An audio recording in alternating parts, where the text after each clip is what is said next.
Andy. I'm more comfortable behind the camera rather than in front of it. That's why you don't see me too often on Crabecam on this side of the camera.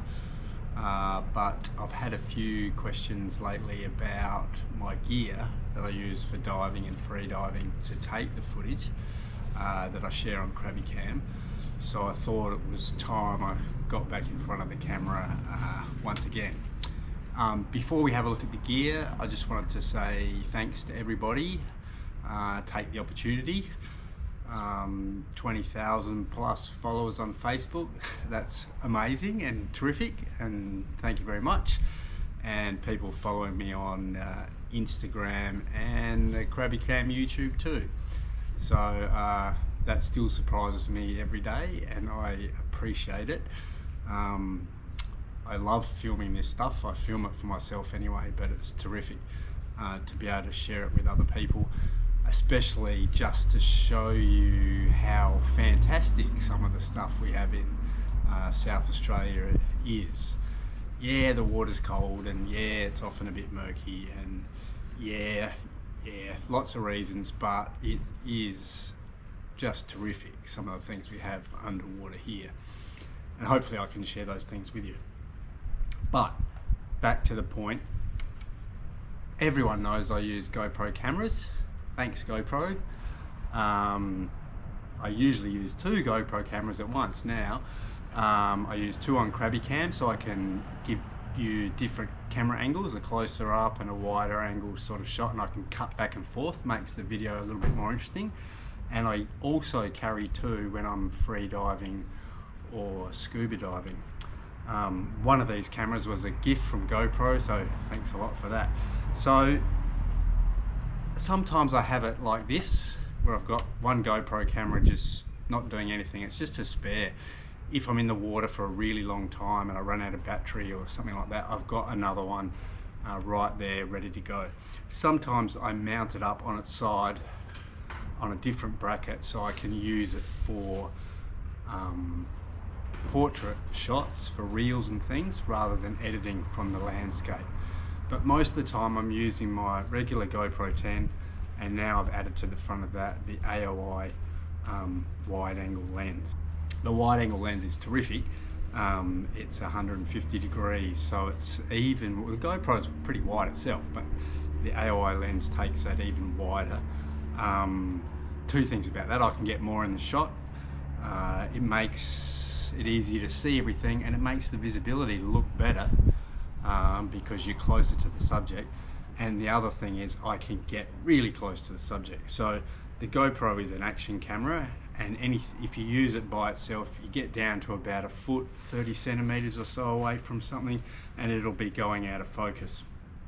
But if you've got the wide angle lens on the front, I can get right up to really close to things. I can put the lights on them, I can see their colors. It makes it some really nice footage. So I've just started using that in the last month or so, the AOI wide angle lens, and it's really terrific.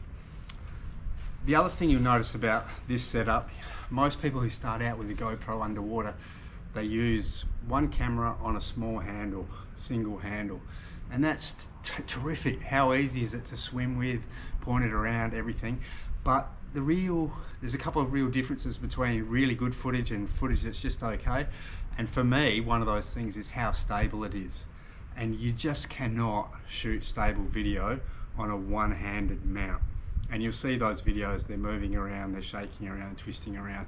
The first thing you can do if you're shooting GoPro underwater, and even if you're not using lights, is get yourself a tray. So a tray is just the metal plate across the bottom here, and a handle on each side. You can hold it with 2 hands out in front of you, and that is rock solid compared to a single handle. So you can pan nice and slowly, you can move it up and down, you can keep it very still, and as long as you keep the camera still and let the critters do the moving, the footage is going to look really good. I take that to the extreme. I also have this flexible tripod on the bottom, little flexi pod. So that means I can put the camera down on the bottom, which I sometimes do when I'm free diving, and also when I'm scuba diving as well, just because I want to leave it somewhere and let it film. You will have seen some of my Blue Devil clips. I'll put it down in front of the hole, and then I'll just go back up to the surface and float around and do some breathing, and I'll let it film, and the fish will come and have a look at it, film itself, and then I'll dive back down and pick up the camera. But even when I'm there, like on scuba, I'll sometimes put it down on a tripod just because I want to get really nice, stable footage. So if you can keep your camera really stable, that's the first thing you can do to make your footage look really good. The second thing you can do is bring some light with you. And I've got two small 1300 lumen torches here. These are big blue torches. I got them from Adreno.com. They weren't very expensive. They've been terrific. I've used them a lot. They've been really reliable, and they're really good little torches. So I really like them. And two of those really provides me. They're not super bright lights, but they're enough light to bring up some colour when the subjects are close, and they're not so bright that they scare everything away as well. So so if you keep your image stable by using your tray and handles, and you add some lights, already your footage is going to get really good.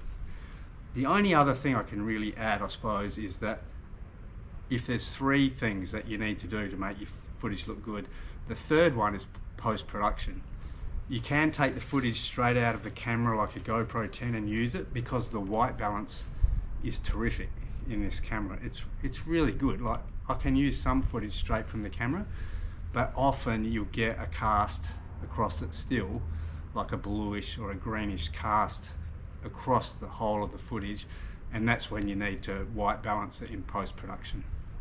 Sometimes I make a point, depending on what I'm filming, of including some sand or something that I think is close to white in the shot. And that helps me afterwards when I'm white balancing to get a natural colour by balancing off that sandy bit or something like that to get it back more towards white. So I guess that's my tips. And some of you asked, you know, well, how do you get your footage? I've got a GoPro, it's not as good. Well, this is the answer. It is a GoPro. It's a terrific camera. You know, it's shooting in 4K high definition if you want it to. It's small, it's easy to carry. Even this little setup here, although I've got all these bits and pieces, it's pretty light, it's pretty small. I have no trouble free diving with it or scuba diving. I can just fold it up when I need to, and it makes a bit of noise out of the water, but I'll fold it up, something like that, carry it in one hand, lanyard around my wrist. I can carry it in one hand. It's not very big, easy for me to use. So I hope that answered the questions for those of you that have been asking about how I shoot the footage. I hope it's given you some tips about, if you've got a GoPro, how you might take it to the next level.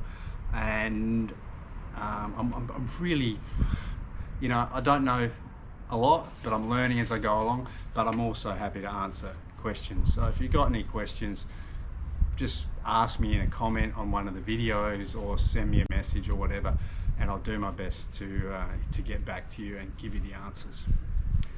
Thanks again for watching Crabecam, and I look forward to sharing some more footage with you soon.